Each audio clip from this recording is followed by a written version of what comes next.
어느 날 인터넷 커뮤니티에서 화제가 된 한 공포썰이 있었다. 그 이야기는 어느 한적한 시골 마을 근처의 오래된 저택에서 시작되었다. 이 저택은 수년간 방치되어 있었고 주위에는 소문이 꼬리에 꼬리를 물고 전해졌다. 그중 하나는 이곳에서 혼자 살던 노인이 어느 날 사라졌다는 것이었다. 노인의 실종 사건은 마을에서 미스터리로 남아 있었다.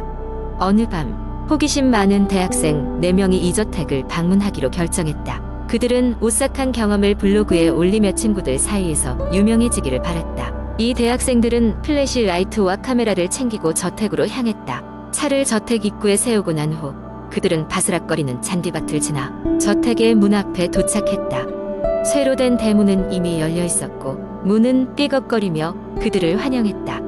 들어서는 순간 저택은 차가운 기운이 감돌았다.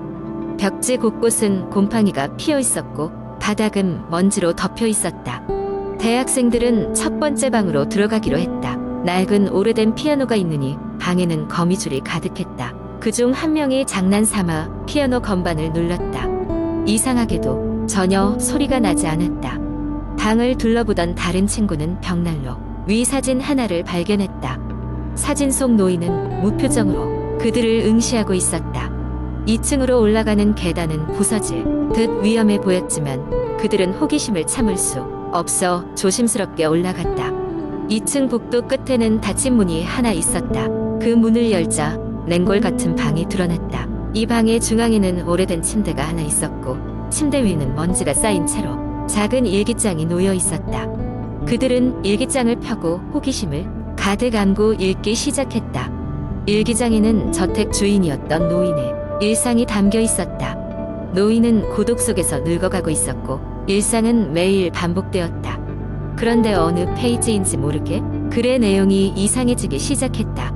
노인은 어떤 존재가 자신을 감시하고 있다고 느끼기 시작했다. 밤이 되면 누군가가 집 안을 돌아다니는 소리가 들린다는 내용이 담겨 있었다. 이들과 같은 대학생들이 이 저택을 방문하는 꿈을 꾸었다는 글도 있었다. 이 글을 읽던 그 순간 갑자기 1층에서 쿵 하는 소리가 들렸다. 놀란 대학생들은 서로 눈을 마주치며 재빨리 밖으로 나가기로 결심했다. 그 순간 방 문이 갑자기 쾅 소리를 내며 닫혀버렸다. 놀란 그들은 대체 무슨 일이 벌어지고 있는지를 파악하기 위해 안간힘을 썼다. 누군가가 장난을 치고 있는 것인지 아니면 정말로 노인의 일기장 속 존재가 그들을 노리고 있는 것인지 혼란스러웠다.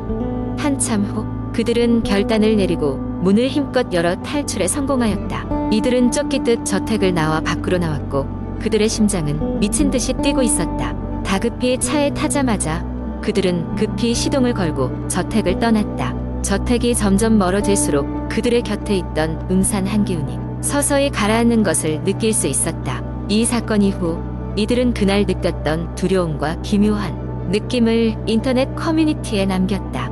그들의 이야기는 빠르게 퍼져나갔고 다른 사용자들도 자신의 경험담을 공유하기 시작했다. 시간이 지나면서 그 저택은 더욱 유명해졌고 호기심에 방문하려는 사람들이 발길이 끊이지 않았다.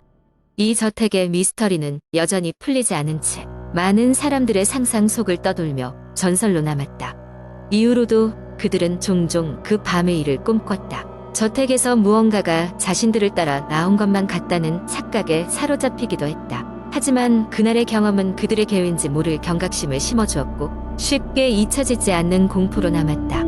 두 번째 이야기. 인터넷에는 수많은 공포 이야기가 있지만 그 중에서도 가장 흔히 볼 수 있는 하나의 공포썰을 풀어보겠습니다.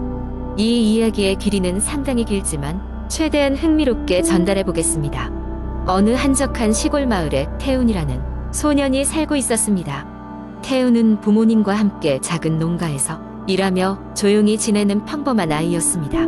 그러나 그가 어린 시절 가장 흥미롭게 들었던 이야기는 마을 외곽에 있는 오래된 폐가에 관한 것이었습니다. 마을 사람들은 그곳을 원혼의 집이라고 부르며 아무도 그 근처에는 다가가지 않으려 했습니다. 그 폐가는 오랫동안 버려져 있었고 세월의 풍파를 견디지 못해 거의 무너질 듯한 모습이었습니다. 하지만 어떤 이유에서인지 마을 사람들은 그 집에서 으스스한 소리가 난다는 소문을 퍼뜨렸습니다. 흔히 밤이 깊어지면 그 집 주변에서 흐느끼는 소리가 들린다고 했죠. 그리고 그 소리를 듣게 되면 곧 불행한 일이 닥친다는 이야기가 돌았습니다. 호기심 많은 소년인 태우는 그 이야기에 매료되었습니다. 그래서 그는 어느 날 친구들에게 그 집을 함께 가보자고 했습니다. 처음에는 모두 겁에 질려 거절했지만 태훈의 재치와 끈질긴 설득 끝에 몇몇 친구들이 동참하기로 했습니다. 그렇게 그들의 두근거리는 밤 모험이 시작되었습니다. 달빛이 은은하게 비치는 밤, 태훈과 친구들은 램프와 손전등을 들고 폐가를 향해 걸어갔습니다. 길을 따라갈수록 주위는 고요하고 따뜻한 밤바람이 나뭇잎 사이로 스치는 소리만이 그들의 긴장감을 높였습니다. 그리고 드디어 그 집 앞에 도착했을 때 모두는 마음이 두근거리고 등골이 서늘해짐을 느꼈습니다. 집에 가까워질수록 낯띠 낡은 외관이 더욱 뚜렷해졌습니다. 태훈이 앞장을 서서 문을 밀었을 때 삐걱거리는 소리가 기이하게 울려 퍼졌습니다. 안은 먼지가 가득했으며 아무도 살지 않은 지오랜 시간이 흘렀음을 알 수 있었습니다. 그들은 홀린 듯이 하나 둘 천천히 그 집 안으로 들어갔습니다. 첫 번째 방은 아무것도 없었습니다. 오래된 가구들이 여기저기 뒤엉켜 있고 먼지와 거미줄이 가득했죠. 두 번째 방은 와인셀러로 보였는데 지금은 빈병과 나무 판자들만 남아 있었습니다. 그들이 세 번째 방으로 발걸음을 옮기려던 순간 갑자기 영문을 알 수 없는 흐느끼는 소리가 들리기 시작했습니다. 처음에는 바람소리라고 생각했지만 점차 그 소리는 마치 누군가의 울음소리처럼 선명하게 들려왔습니다. 태훈과 친구들은 서로의 얼굴을 확인하며 긴장했습니다. 몇몇 친구들은 돌아가자고 했지만 태훈은 괜찮다며 앞장섰습니다. 그런데 갑자기 그 흐느낌은 웃음소리로 바뀌더니 점점 더욱 커져갔습니다. 두려움에 휩싸인 그 순간 모두는 발걸음을 멈추었습니다. 그리고 그 소리가 나는 방향으로 빛을 비추었을 때 아무것도 없음을 확인했습니다. 그제야 모두는 비명을 지르면서 들러 집 밖으로 뛰쳐나왔습니다. 어둠과 공포가 그들을 뒤쫓아오는 느낌이었습니다. 그렇게 그들은 마을로 돌아와 서로 이야기하며 이 상황을 이해하려 했습니다. 그 후로도 한동안 이 미스터리한 경험은 친구들 사이에서 화제가 되었습니다. 그리고 태우는 자라면서도 그날의 경험을 잊지 못하고 자주 기억했습니다. 어른이 되어 그는 다시 그 집을 찾아갔지만 폐가는 이미 철거된 후였습니다.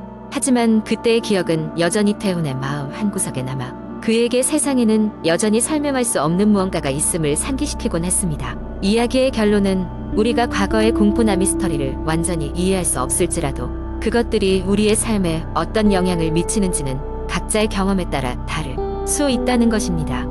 이야기를 통해 공포의 기능과 그로 인한 감정을 한 번쯤 돌아보게 되는 것이죠. 세 번째 이야기. 인터넷에는 다양한 공포 이야기가 떠돌고 있습니다. 여기서는 많은 사람들이 두려워하는 원혼과 유령에 얽힌 긴 이야기 하나를 만들어 보겠습니다. 몇 년 전 한적한 시골 마을에 위치한 오래된 집이 있었습니다. 그 집은 귀신 들린 집이라는 소문이 돌면서 유명해졌습니다. 집주인이었던 김씨 할아버지께서는 80여 년 평생을 이 집에서 살아왔고 몇 년 전 돌아가신 아내와 함께 큰 불화 없이 행복하게 지내왔다고 합니다. 그러나 아내가 돌아가신 후 그는 외딴 집에서 홀로 지내게 되었고 마을 사람들은 점점 그와의 접촉을 피하기 시작했습니다. 한여름밤 김씨 할아버지는 옛 기억을 떠올리며 부엌에 앉아 아내가 좋아하던 차를 마시고 있었습니다. 그때 집안에서 이상한 소리가 나기 시작했습니다. 처음에는 나무가 오래되어 삐걱거리는 소리라 여겼지만 곧 그 소리가 사람의 발걸음 소리라는 것을 깨달았습니다. 그는 조심스레 일어나 소리가 나는 쪽으로 다가갔습니다. 소리는 점점 가까워졌고 마침내 그는 거실에 도착했습니다. 그곳에는 아무도 없었습니다.